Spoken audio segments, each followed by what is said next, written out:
24-এর গণ অভ্যুত্থানের পরে যে বাংলাদেশ হয়েছে, এখানে সব বাংলাদেশের পক্ষের লোক, বাংলাদেশের বিপক্ষের যে আছে যারা আছে তারা পালিয়ে গেছে। বাংলাদেশ পক্ষের এখন সামনে চ্যালেঞ্জ কী কী? প্রথম চ্যালেঞ্জ হচ্ছে ঐক্য অটুট রাখা। অনেক বিতর্ক থাকবে, বিরোধ থাকবে, ইলেকশন নিয়ে ঝগড়াঝাটিও হবে, সবই হবে, কিন্তু কিছু ফান্ডামেন্টাল প্রশ্নে আমাদের এক থাকতে হবে। এবং দ্বিতীয় কাজ হচ্ছে আমাদের ন্যারেটিভটা নির্মাণ করা। আমি ন্যারেটিভের উদাহরণটা কেন দিচ্ছি? দেখেন, হাসিনা যে শুধু জুলাইতে এত মানুষ মেরেছে তা না, জুলাইয়ের আগে 15 বছরে শত শত মানুষকে গুম করেছে, খুন করেছে। কিন্তু দেখেন, তাদের কারো জন্য মধ্যবিত্ত কোথাও কাঁদে নাই। কেন কাঁদে নাই? কারণ কালচারাল ন্যারেটিভ মিডিয়ার মাধ্যমে নিয়ন্ত্রিত হয়। মিডিয়া মধ্যবিত্তের মনকে শিখিয়েছে বিএনপি জামাতের কেউ মারা গেলে তোমার কান্নার প্রয়োজন নাই। And that is the biggest danger we have in front of us. যে আপনি যদি এই যে বিএনপি জামাতের যারা মারা গেছে, তখন তাদের গল্পটা বলা যায়নি। কেন গল্প বলা যায়নি? কারণ কোনো মিডিয়াতে আপনি তাদের কথা বলতে পারতেন না।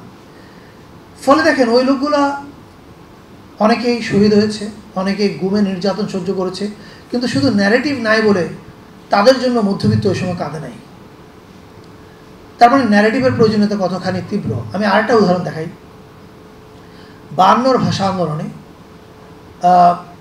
যদি শহীদের সংখ্যা আপনারা কাউন্ট করেন এবং অ্যাট্রোসিটি যদি দেখেন অ্যাজ কম্পেয়ার টু জুলাইয়ের অ্যাট্রোসিটি, এটা অনেক পার্থক্য, বিশাল তারতম্য। কিন্তু 52 আমাদের জীবনের একটা গুরুত্বপূর্ণ অংশ। কেন? আবারও এর কারণটা হচ্ছে ন্যারেটিভ। 52 পরে আমরা সেই ন্যারেটিভগুলো নির্মাণ করেছি, আমাদের পূর্বপুরুষেরা নির্মাণ করেছে। এই গল্প নির্মাণের মাধ্যমে এটা আমাদের কালেকটিভ মেমোরির অংশ হয়ে উঠেছে। ফলে জুলাইয়ের পরবর্তী সময়ে আমাদের প্রধান কাজ, আমরা অল্প দিনের সরকার, আমরা অনেক বিশাল পরিবর্তন করবো এটা আমি বিশ্বাস করি না। I don't want to live in fantasy.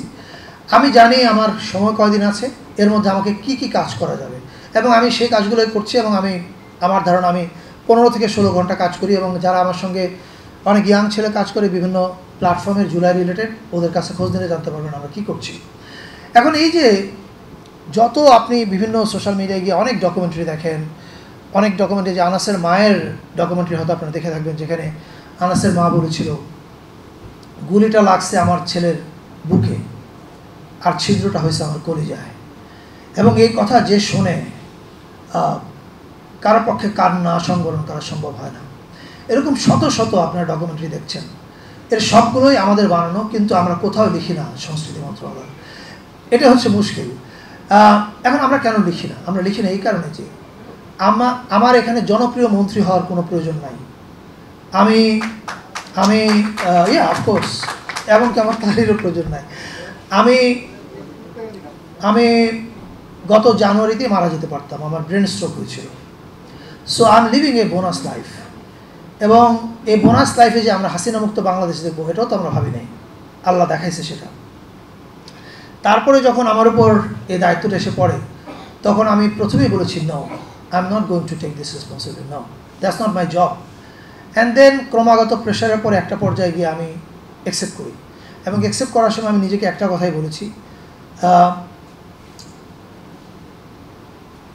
আমি যতটুকু কাজ পারি এই কালচারাল অঙ্গনে, আমি এই কদিনে যেন অ্যাটলিস্ট জুলাইয়ের ন্যারেটিভটা নির্মাণ করে যেতে চাই।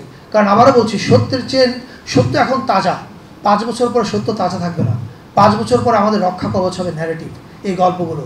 এই যে একজন আবরার ফাহাদের ছবির কথা বললাম, you fail to kill Abrar Fahad. আমি তো বিশ্বাস করি এই আবরার ফাহাদের অ্যাপারেন্টলি এটা একটা ডকুমেন্টারি মনে হতে পারে, কিন্তু এগুলো এত বড় দেয়াল হয়ে দাঁড়ায়।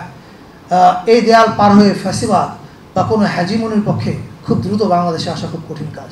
ফলে আমাদের মূল কাজ হচ্ছে আমাদের যে সত্য, সেই সত্যটাকে আমাদের কালেকটিভ ন্যারেটিভে পরিণত করা। সেই কাজটা আমরা করছি। তবে এটা সত্য কথা, জুলাই এত বড়, এত বৃহৎ, এত বিশাল, এই ন্যারেটিভ নির্মাণের কাজ কারো পক্ষে 1 বছরে শেষ করা সম্ভব না। পরবর্তীতে যারা আসবে তারাও এটা কন্টিনিউ করা উচিত। আই থিঙ্ক 4-5 বছর পরে আমরা একটা জায়গায় গিয়ে বলতে পারবো যে হ্যাঁ, আমরা জুলাইয়ের সব স্বরকে ধরবার চেষ্টা করেছি এবং হয়তো পেরেছি। আমি বিশ্বাস করি যারা নির্বাচিত হয়ে আসবেন তারা এই কাজটা কন্টিনিউ করবেন। আর আমার পক্ষ থেকে এটুকু বলার যে আমি যতক্ষণ আছি আমার কাজটা আমি যতখানি সম্ভব করে যাওয়ার যখন আমি স্টেপ ডাউন করব তখন বিফোর আই স্টেপ ডাউন আমি একটা প্রেস কনফারেন্স করে বলবো যে আমরা কী কী কাজ করেছি।